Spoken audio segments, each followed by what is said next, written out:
ശ്രീനഗറിലെ ലാസ്ജാനിൽ നിന്നുള്ള ഒരു റിപ്പോർട്ട് കൂടി കാണാം.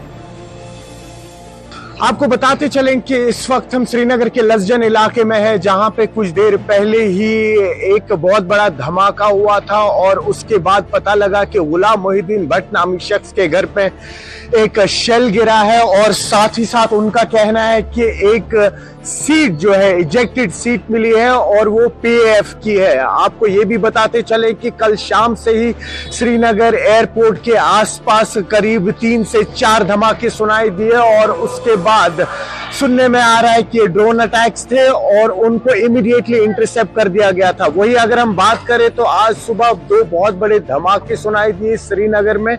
हालांकि इस वक्त जो हालात है वो थोड़ा सा स्थिर है, लेकिन यहाँ के आसपास के लोगों को कहा गया है कि थोड़ा सा वो कॉशियस रहें इस वक्त यहाँ पे। और लगातार हम देख रहे हैं कि पिछले 3 दिन से किस तरीके से पाकिस्तान के जो नापाक इरादे हैं, जिनके चलते हुए वो अब बॉर्डर एरियाज को छोड़ मेन सिटीज में हमला कर रहे हैं, वो कहीं ना कहीं यहाँ के लोगों में एक भय पैदा कर रहा है। लेकिन एडमिनिस्ट्रेशन की तरफ से क्लियर इंस्ट्रक्शंस है कि पैनिक ना हो और किसी भी तरह की झूठी खबर जो है वो आगे ना फैलाई जाए। आप जुड़े रहिए न्यूज़ 18 JKLH के साथ। ഇതിനിടെ പാകിസ്ഥാൻ അമൃത്സറിൽ നടത്തിയ ഡ്രോൺ ആക്രമണ ശ്രമം സൈന്യം നിർവീര്യമാക്കി. ഇന്ത്യൻ വ്യോമാതിർത്തി ലംഘിച്ച് നിമിഷങ്ങൾക്കുള്ളിൽ തന്നെ ശ്രമം പരാജയപ്പെടുകയായിരുന്നു. അതിന്റെ ദൃശ്യങ്ങൾ കൂടി കാണാം.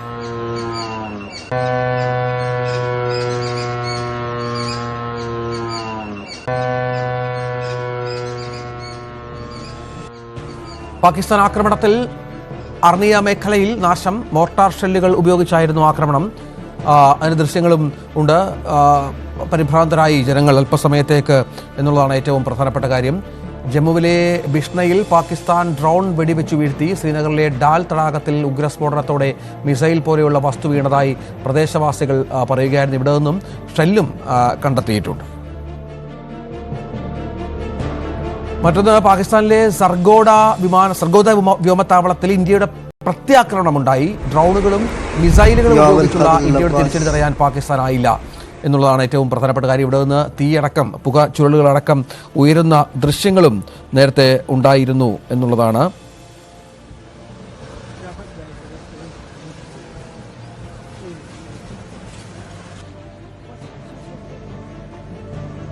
ബിയാസ് സൈനിക ക്യാമ്പ് ആക്രമിച്ചുവെന്ന പാകിസ്ഥാന്റെ പ്രചാരണം തെറ്റെന്ന് ജമ്മു കാശ്മീർ ജില്ലാ ഭരണകൂടവും സൈനിക ക്യാമ്പ് പൂർണ്ണമായും സുരക്ഷിതമാണെന്നും സേനയും വ്യക്തമാക്കി.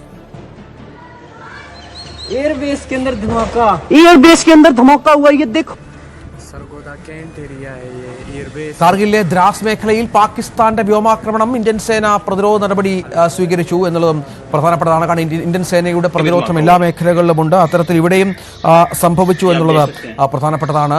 ചില മിസൈലുകൾ പാക് വ്യോമസേന അയച്ച മിസൈലുകൾ അടക്കം തകർക്കപ്പെട്ടു എന്നുള്ളതും നിർണായകമായി അത് പ്രാധാന്യത്തോടുകൂടി കാണുകയും വേണം. കാരണം പാകിസ്ഥാന്റെ മിക്ക ആക്രമണങ്ങളും ഇത്തരത്തിൽ പ്രതിരോധിക്കുന്ന സംവിധാനം വളരെ കാര്യമായി തന്നെ ഇന്ത്യൻ സേന മുന്നോട്ട് കൊണ്ടുപോകുന്നുണ്ട്. ജമ്മു കാശ്മീരിലെ കോട്ട്ലി അർജാൻ സിംഗ് ഗുരുദ്വാര ആക്രമിക്കാനുള്ള ശ്രമം പരാജയപ്പെടുത്തി. ഗുരുദ്വാരയ്ക്ക് മുകളിലൂടെ പറന്ന ഡ്രോൺ ഇന്ത്യൻ സേന വെടിവെച്ച് വീഴ്ത്തുകയായിരുന്നു.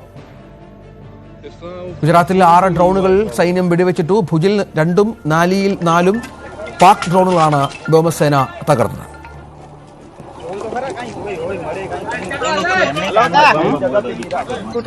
मिसाइल ड्रोन के मारे ला हाने नहीं ये वाला उड़ाए दे ड्रोन के बा उड़ाए दे ड्रोन की ए होते भी नहीं तू रडार दे कनक पड़ते भी नहीं तू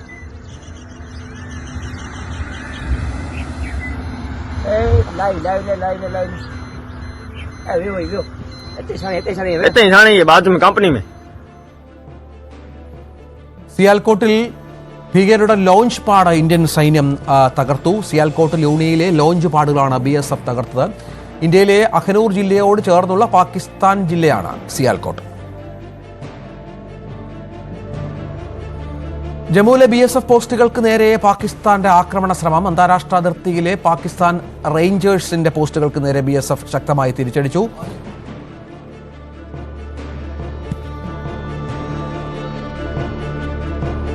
ഖത്തറിൽ ജനങ്ങൾ വീടുകളിൽ തന്നെ തുടരാനാണ് നിർദ്ദേശം. അത്യാവശ്യ സന്ദർഭങ്ങളിൽ മാത്രം പുറത്തിറങ്ങിയാൽ മതി. ആവശ്യങ്ങൾക്ക് ഹെൽപ്പ് ലൈൻ നമ്പറുകളിൽ ബന്ധപ്പെടാം. മാതാ വൈഷ്ണോ ദേവി ദർശനത്തിനായി എത്തുന്ന ഭക്തർ ഹോട്ടലുകളിൽ തന്നെ തുടരണമെന്നാണ് നിർദ്ദേശം.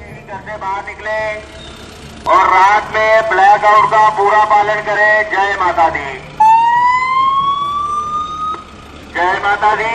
ये तमाम जनता से अपील की जाती है, कृपया करके अपने अपने घरों में रहे, बिना मतलब के बाहर ना आए, जरूरी काम के लिए ही घर से बाहर आए और रात में ब्लैक आउट का पूरा पालन करें। खिड़की दरवाजों से थोड़ा दूर रहें। അന്താരാഷ്ട്ര അതിർത്തിയിലെ അവസാനത്തെ ഗ്രാമമായ സിംബിളിൽ സ്ഥിതി സാധാരണമാണ്. അവിടെ നിന്ന് പ്രോജക്ടൈലുകൾ വിക്ഷേപിക്കുന്നുണ്ടെന്ന് നാട്ടുകാർ പറയുന്നു.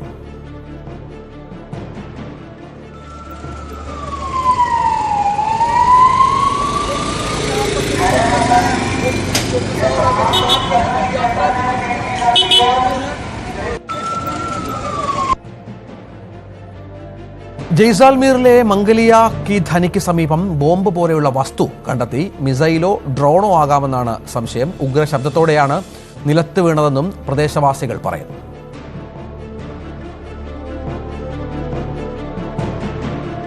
പാകിസ്ഥാൻ ആക്രമണത്തിൽ രജൌരിയിലെ നൌഷേരയിൽ 4 പേർക്ക് പരിക്കേറ്റു. സ്ത്രീകളടക്കമുള്ളവർക്കാണ് പരിക്കേറ്റത്.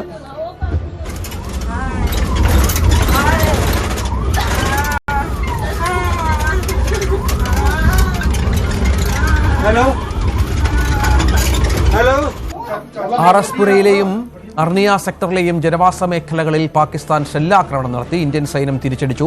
അതിർത്തിയിലെ ഗ്രാമവാസികൾ ബങ്കറുകളിൽ കഴിയുകയാണ്. സിർസയിലെ ഖാജാഖേഡയിൽ മിസൈലിന്റെ ഭാഗങ്ങൾ കണ്ടെത്തി. വയലുകളിലാണ് ഇവ കണ്ടെത്തിയത്. ഡൽഹിയിലേക്ക് പാകിസ്ഥാൻ തൊടുത്ത ഫത്തേ 2 മിസൈലുകളാണ് സൈന്യം സിർസയിൽ തകർത്തത്.